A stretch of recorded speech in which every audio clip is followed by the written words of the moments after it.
जय हिंद। आइए आज देखते हैं हम लोग बायोलॉजी का ब्लड चैप्टर। ये बहुत इंपॉर्टेंट चैप्टर है। इस चैप्टर का हम 3 पार्ट बताएंगे।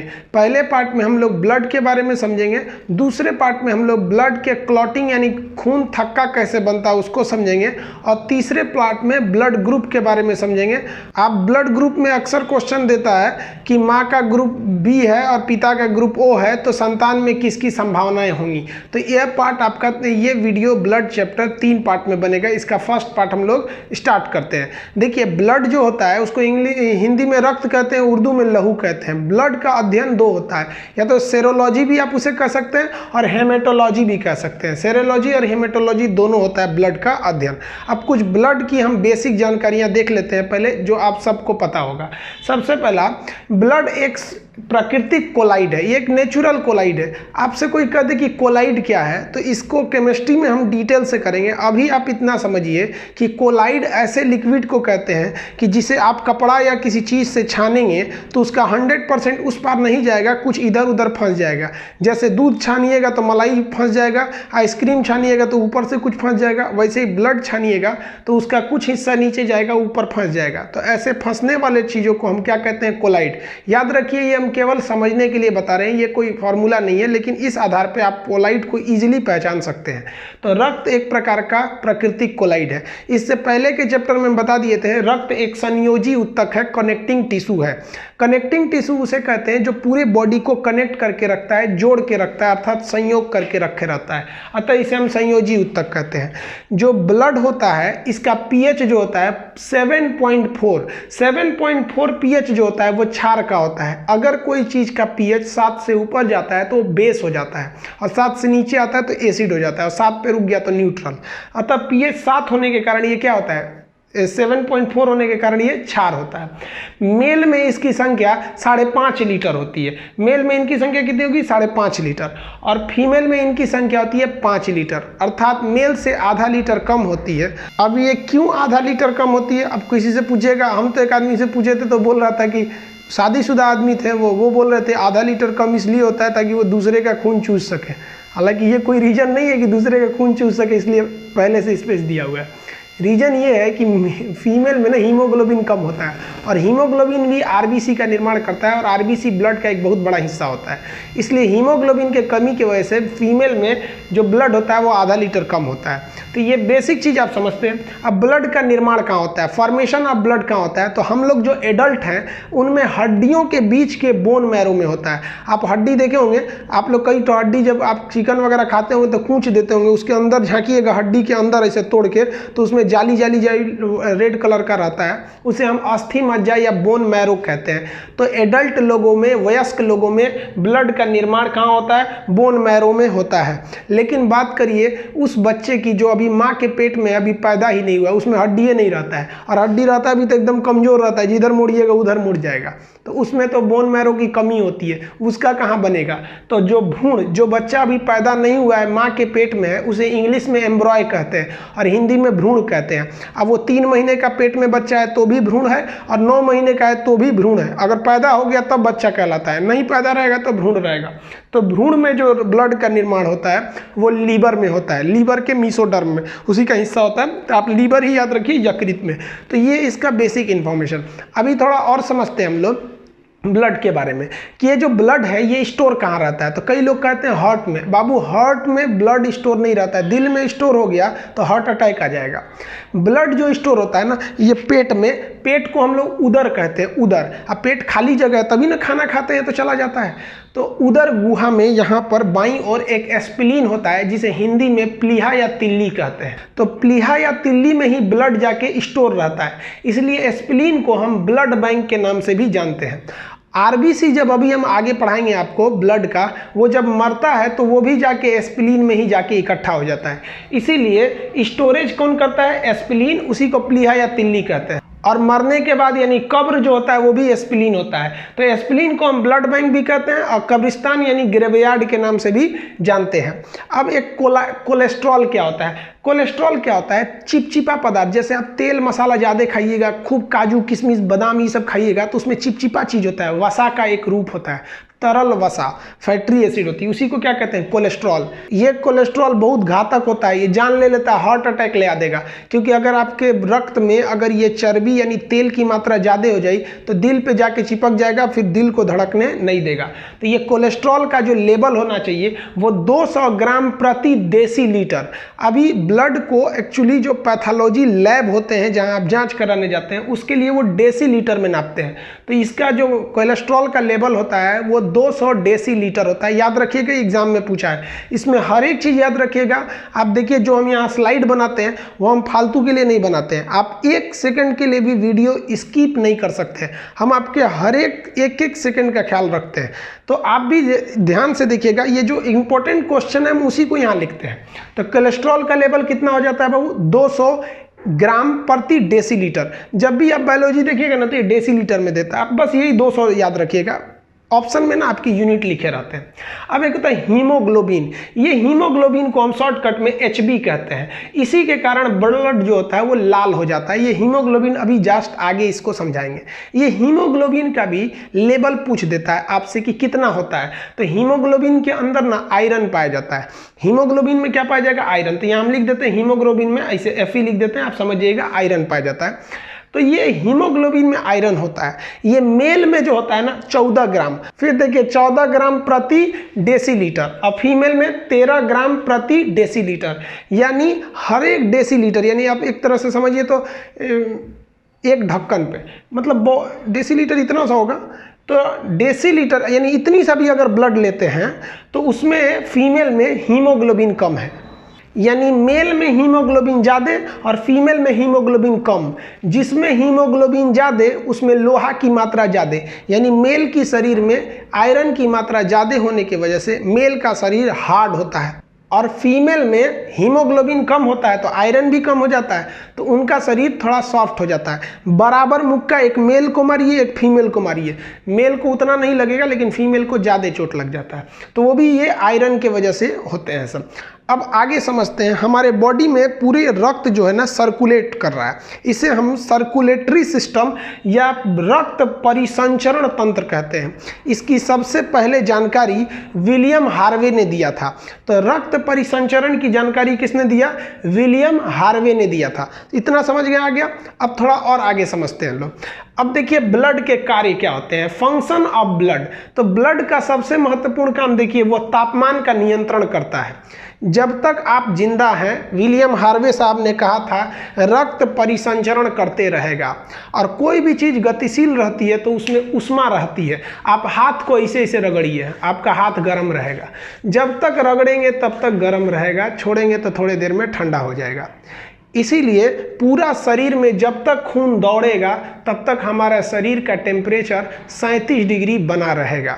क्योंकि ब्लड के घूमने का भी स्पीड फिक्स है, 120 के प्रेशर से जाता है और 80 के प्रेशर से आता है। तो उसी को ब्लड प्रेशर कहते हैं। 120 आता है 80, तो इसी को कहते हैं 120/80। तो जब तक खून चलेगी तब तक शरीर गर्म रहेगा।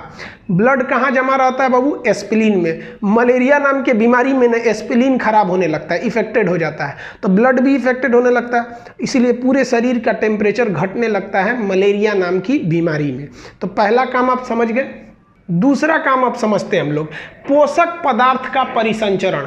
आप कोई भी चीज़ खाते हैं तो डाइजेस्ट होने के बाद उसका एब्जॉर्प्शन करके उसे ब्लड में मिला दिया जाता है। आप दवा खाते हैं या इंजेक्शन दिया जाता है तो उसमें न्यूट्रिशन यानी पोषक पदार्थ रहते हैं जो आपके बॉडी के लिए अच्छे होते हैं। वो पूरे बॉडी में वो क्या कर देता है, परिसंचरण कर देता है। हार्मोन का भी परिसंचरण कर देता है, ये तो हार्मोन चैप्टर में पढ़ा है आपको।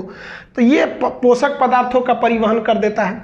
दूसरा, गैसों का परिवहन करता है। हम आपको श्वसन तंत्र में पढ़ा दिए हैं, सांस लेते हैं तो ये फेफड़ा केवल एक टंकी का काम करता है जहां ऑक्सीजन को रख देता है।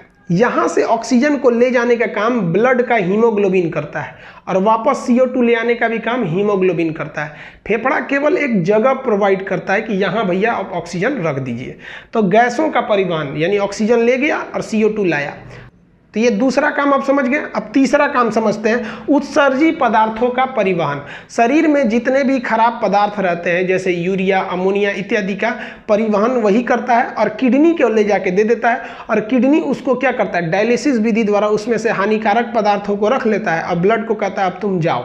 ये हम किडनी में आपको डिटेल से पढ़ा दिए हैं। आप उत्सर्जन तंत्र चैप्टर हेडिंग डालिएगा ना तो आपको किडनी वहाँ पे मिल जाएगा। समझ में आ गया आपको? तो ये तीनों काम आप समझ गए आ गया।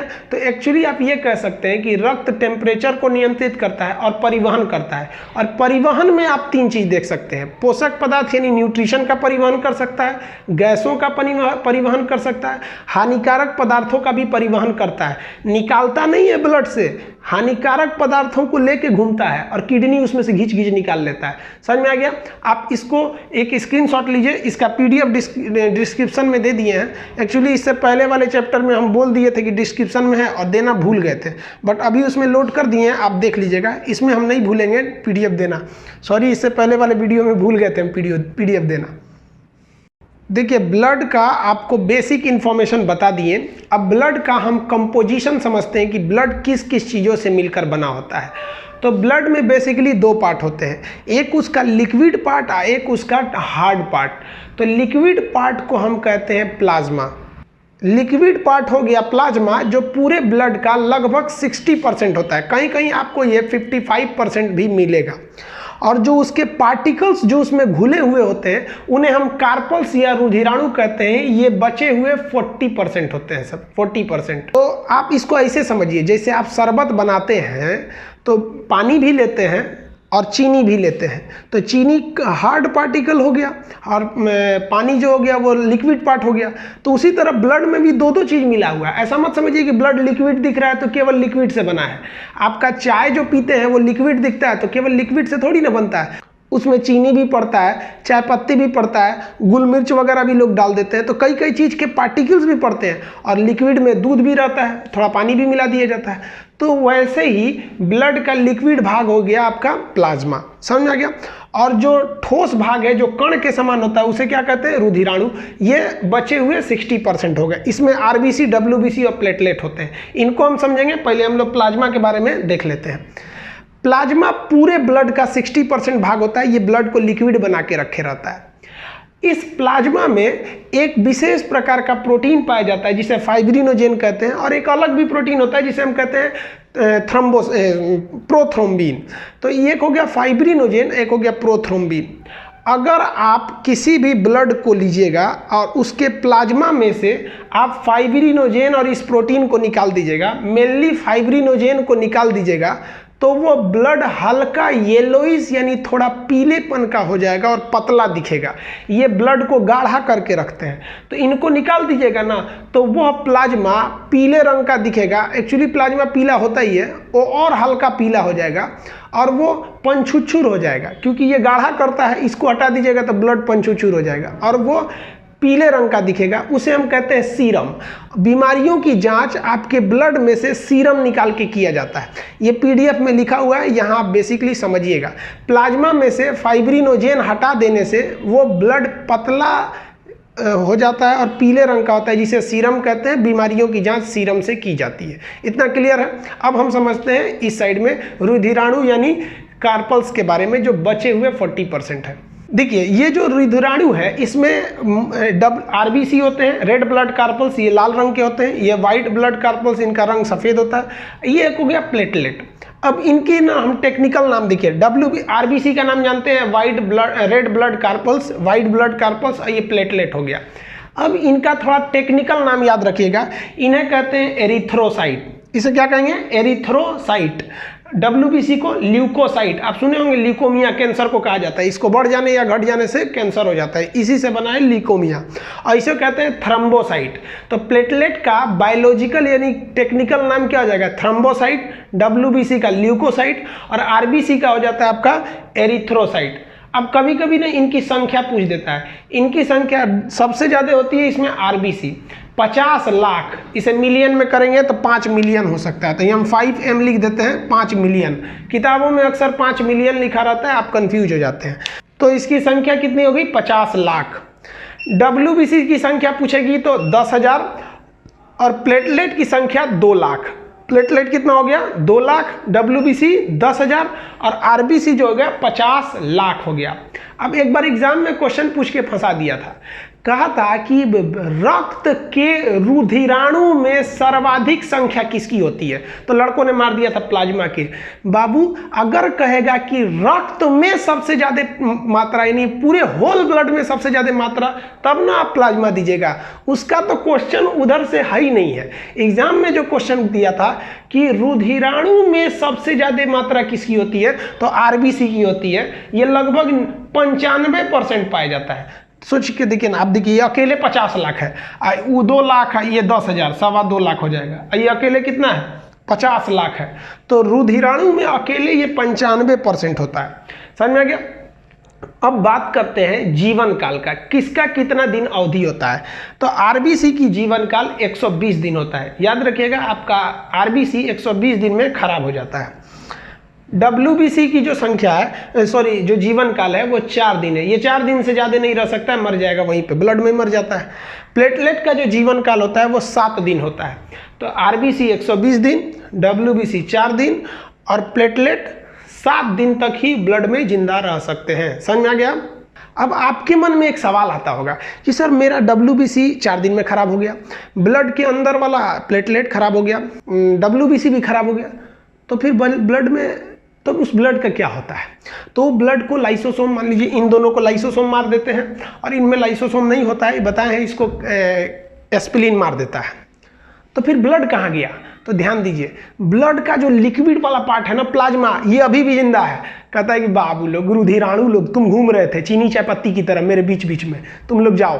कैसे हम लोग चाय बनाते हैं तो चाय पत्ती छान देते हैं, तो खराब जो चाय पत्ती होता है उसको छान देते हैं। वैसे एस्पिलिन क्या करता है कि RBC की जो मात्रा खराब हो गई उनको छान देता है। तो केवल रुधिराणु खराब होते हैं, प्लाज्मा जिंदा रहता है। हम प्लाज्मा थेरेपी में बताए थे कि प्लाज्मा निकाल लिया जाता है। फिर हमारा शरीर क्या करता है, WBC बनाता है, बोन मैरो WBC बनाता है, प्लाज्मा में मिला देता है। बोन मैरो ही प्लेटलेट वगैरह सब बनाते हैं, प्लाज्मा में मिला देता है, फिर से ब्लड हो जाते हैं। तो ब्लड के ये बहुत महत्वपूर्ण घटक होते हैं।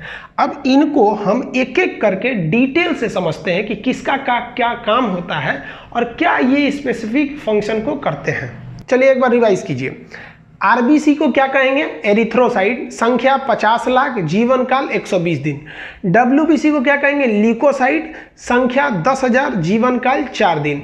प्लेटलेट को क्या कहेंगे, थ्रोम्बोसाइट, संख्या 2 लाख और जीवन काल 7 दिन। आप इसका स्क्रीनशॉट लीजिए, हालांकि PDF में इसका लिंक, हम PDF का लिंक दे देंगे नीचे।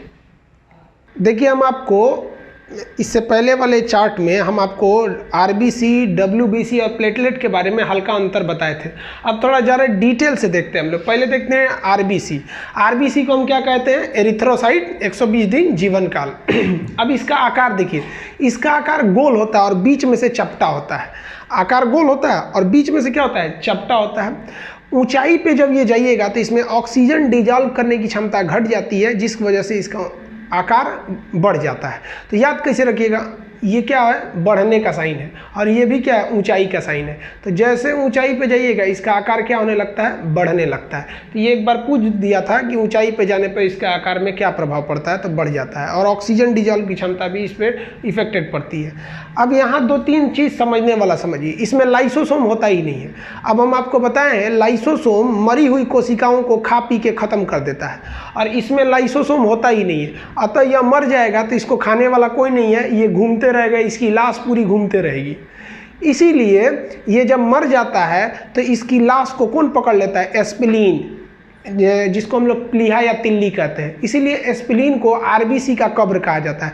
बाकी किसी चीज़ के लिए अलग से कब्र नहीं बना है, उसके अंदर खुद ही लाइसोसोम होता है, वो उसको खा पी के ख़त्म कर देता है। दूसरा चीज़, इसमें केंद्रक नहीं होता है, न्यूक्लियस नहीं होता है। अब एक बात बताइए, न्यूक्लियस के अंदर ही था DNA और RNA, और हमारी पहचान जो होती है वो DNA और RNA से होती है। अतः कोई हमारे ब्लड का RBC दे दिया कि लीजिए भैया ये RBC है, आप बताइए इसका DNA क्या है, तो क्या आप RBC से DNA बता सकते हैं? नहीं बता सकते हैं। ये भी क्वेश्चन पूछा हुआ है। क्यों? क्योंकि RBC में न्यूक्लियस यानी केंद्रक नहीं पाया जाता है और केंद्रक में ही DNA और RNA होते हैं, इसलिए DNA RNA की जाँच RBC नहीं की जा सकती। बाकी हमारे थूक से हो सकता है, हमारी बाल से हो सकता है, नाखून से हो सकता है, इन सब की कोशिकाओं में केंद्रक होता है। होता है, इनमें लाइसोसोम और केंद्रक नहीं पाए जाते हैं। समझ में आ गया। अगला देखिए, पूरे रुधिराणु में अगर इसकी बात करेंगे तो ये 95% से भी ज़्यादा पाया जाता है, क्योंकि ये 50 लाख, ये 10,000 और प्लेटलेट 2 लाख, तो ये 95% से भी ज़्यादा पाया जाता है। अब यहाँ एक क्वेश्चन आता है, एनीमिया से पूछता है कि एनीमिया रोग किसके कमी से हो जाता है। तो देखिए, ब्लड के अंदर क्या मौजूद था, आरबीसी, और आरबीसी के अंदर क्या था, हीमोग्लोबिन। हीमोग्लोबिन का हम आपको फंक्शन समझा दिए थे, यह ऑक्सीजन को ले आने और ले जाने का काम करता है, श्वसन नाम के चैप्टर में, रेस्पिरेशन में। तो देखिए, ब्लड के अंदर क्या है, आरबीसी, और आरबीसी के अंदर क्या है, हीमोग्लोबिन, और हीमोग्लोबिन के अंदर क्या है, लोहा। ध्यान से देखिएगा, हीमोग्लोबिन के अंदर क्या है, लोहा है। अब आप बताइए, अगर आपके बॉडी में लोहा यानी आयरन की कमी होगी तो जेन्युइन है कि हीमोग्लोबिन घट जाएगा, और हीमोग्लोबिन घटेगा तो आरबीसी घटेगा, और आरबीसी घटेगा तो ब्लड घट जाएगा। तो इसी बीमारी को हम क्या कहते हैं, रक्त अल्पता यानी रक्त की कमी, एनीमिया। तो अब क्वेश्चन कहेगा एनीमिया किसके कारण होता है, तो कभी ऑप्शन में आयरन देता है तो भी सही है, हीमोग्लोबिन देगा तो भी सही है, आरबीसी भी देगा तो भी सही है, ब्लड की कमी देगा तो भी सही है, उपरोक्त सभी देगा तो भी सही है। समझ में आ गया कि नहीं आ गया, तो इसमें कंफ्यूज नहीं होइएगा। तो ये हो गया आपका क्या चीज़, आरबीसी के बारे में। ये आरबीसी अगर आपके बॉडी में अच्छे से अवेलेबल है 50 लाख, तो कभी भी आपके अंदर सुस्ती नहीं आएगी, लेजीनेस नहीं आएगी, हमेशा चहल पहल करते रहेंगे। छोटे बच्चों को देखिएगा, उनमें आरबीसी ज़्यादा होता है, हमेशा इधर उधर छटकते रहते हैं सर। हम लोग में हमेशा अजीब टाइप का देता है, देहात में बोलते ना एकदम दहिया भरिया रहा है, हमारा वो भरिया रहा है। बकलोलवा जाके आरबीसी चेक कराओ, हीमोग्लोबिन घट गया होगा, हीमोग्लोबिन घटा होगा। तो हीमोग्लोबिन बढ़ाने के लिए डॉक्टर ना एक आयरन की गोली दे देता है, देखेंगे कैप्सूल टाइप का रहता है, आयरन की गोली खाइए 10 दिन, एकदम बढ़िया से टनटना जाइएगा। तो ये आपके अंदर हीमोग्लोबिन, याद रखिए, अगर आप मेल हैं तो 14 ग्राम होना चाहिए और फीमेल है तो 13 ग्राम। अगर ये नहीं है तो आप स्टूडेंट लाइफ आपका बर्बाद करेगा, एकदम याद रखिए, क्योंकि आप में ना एकदम बदन गिरा गिरा रहेगा। आप लेटिएगा तो तकिया को 3 बार मोड़िएगा, आराम कीजिएगा, पढ़ने जाइएगा तो कॉपिए पलटते रह जाएंगे, फिर सो जाएंगे। तो ये हीमोग्लोबिन को आप अच्छे से मेंटेन किए रहिए। आई होप आप एरिथ्रोसाइट यानी आरबीसी समझ गए होंगे। अब हम समझते हैं डब्ल्यूबीसी यानी ल्यूकोसाइट के बारे में। हिंदी में इसे श्वेत रक्त कणिका और उसे लाल रक्त कणिका कहते हैं। इसका रंग सफ़ेद क्यों हो जाता है, इसका रंग लाल क्यों हो जाता है, तो आपको पता है कि भैया हीमोग्लोबिन के कारण ही रक्त का रंग कैसा हो जाता है, लाल। इनमें हीमोग्लोबिन पाया नहीं जाता, इसलिए इसका रंग सफ़ेद हो जाता है। इसका आकार ना कोई फिक्स ही नहीं होता है, अनिश्चित इर्रेगुलर शेप का होता है डब्ल्यूबीसी, याद रखिएगा। इनमें केंद्रक पाया जाता है, अतः इससे आप डीएनए की जांच कर सकते हैं। जैसे ये हमको शरीर में क्या दिया, चुस्ती फुर्ती दिया था आरबीसी, तो उसी तरह डब्ल्यूबीसी हमसे रोगों से रक्षा करने का काम करता है, हमारी बीमारियों से रक्षा करता है। डब्ल्यूबीसी 10,000 रहना चाहिए। अगर किसी का डब्ल्यूबीसी 10,000 या उससे थोड़ा सा ज़्यादा है तो वो व्यक्ति जल्दी बीमार नहीं पड़ेगा।